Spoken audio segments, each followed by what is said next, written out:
Hi, my name's David Griffiths. I work at WQE as one of the teachers here, and this is a virtual open event to showcase Level 2 Law and GCSE Citizenship. I teach on both of these courses here at WQE, so I was going to go through each course, a little bit about what they involve, and a bit of an overview about the courses. So to begin with, we have the BTEC Level 2 Law and Legal Studies. This is a BTEC qualification, and it is equivalent to a single GCSE. So over the course of the year, students should come out with this qualification, and it's going to be a pass or fail course. So students should pass the course, and this would come out with equivalent to a 4 at GCSE, and it has the same kind of weight and value. Because it is a BTEC qualification, it is 100% coursework. There are no exams whatsoever. Everything is assessed purely on coursework that students put together, both within the classroom and outside of the classroom as homework. And that is produced, it's submitted, it's assessed, and that creates the final grade. Looking at the actual specification of what's included in the course, there are 3 units that are covered over the course of the year. Each of these units would have 3 pieces of coursework, so adding up to 9 pieces of coursework over the entire year, and provided students pass all 9, then they pass the qualification. So the first unit, the English Legal System, Unit 1, that would include learning about and looking at different roles in the legal system, such as barristers, solicitors, and judges. Learning about what qualifications people need, what they do as part of their role, and anything unique or interesting to that role. Police powers, English legal system does include other subjects as well. We also learn about the process that a criminal trial goes through, from start to finish, the different hearings in a courtroom, and what would actually happen and bring a trial to a close. Additionally, as part of the English legal system, students would also learn about civil law, so basically everything that isn't criminal. We would also, as part of that, learn about the process that somebody would go through if they were wishing to bring a civil claim, from the very, very beginning all the way through to some examples of what would happen at court, as well as different alternatives like going through the tribunal system. So that would be the first unit of Law and Legal Studies. The second unit, Police Powers.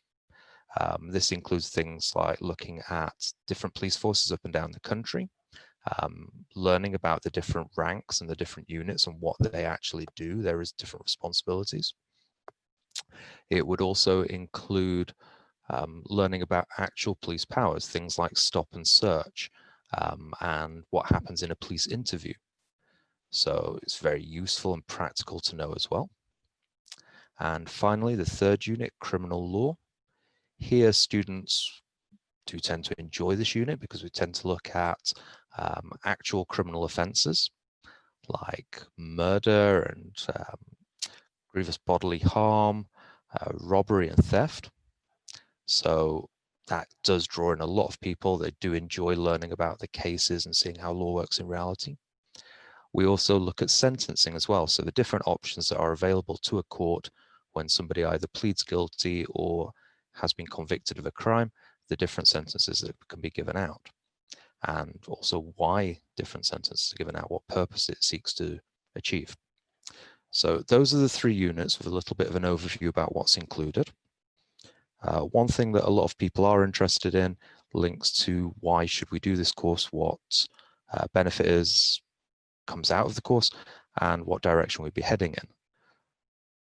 Usually, as far as progress goes, most people would then look to progress onto a level 3 BTEC course. Level 3 law obviously is the natural progression. A lot of the skills and knowledge learnt in level 2 really helps bridge the gap to level 3.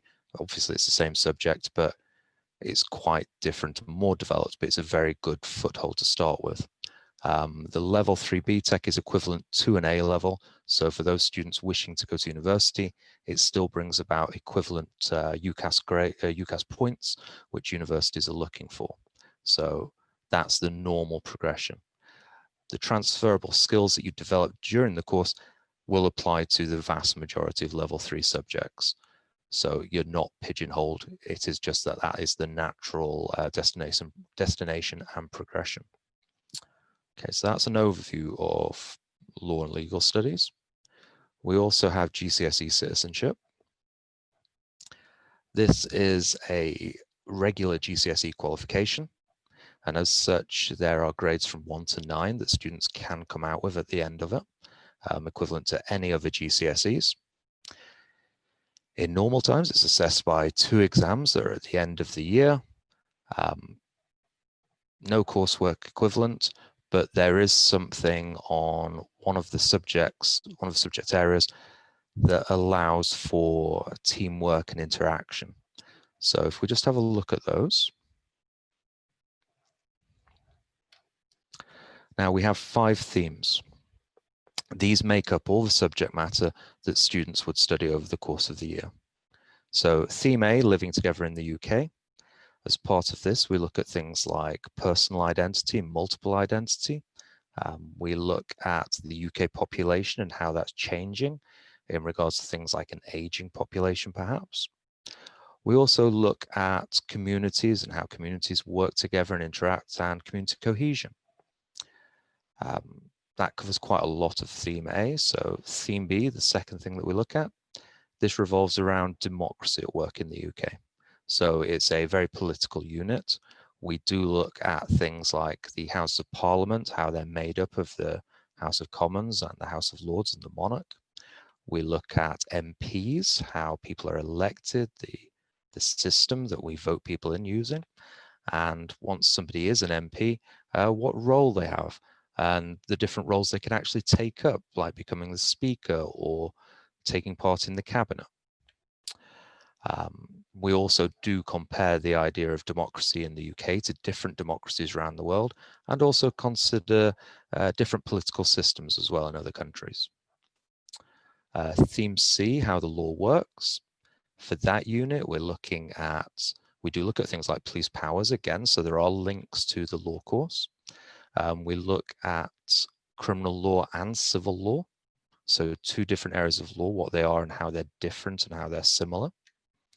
We do focus quite a bit on criminal justice and the process that happens all the way from the police investigating a crime all the way to sentencing, possible differences in sentences, and again, why they are allocated.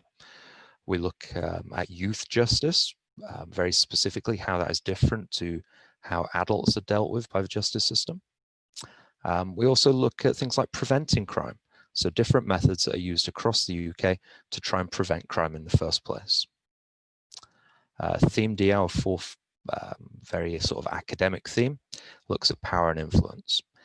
This includes things like looking at the media, the power of the media and how media influences members of the public, how media can also influence people in power like MPs. We look at things like bias as well and how media represent stories and perhaps misrepresent them.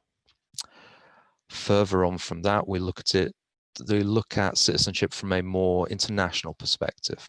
So we look at the roles of the UK in international organizations like NATO, the United Nations, soon to change, but the EU, what the UK does as part of those, what responsibilities it has.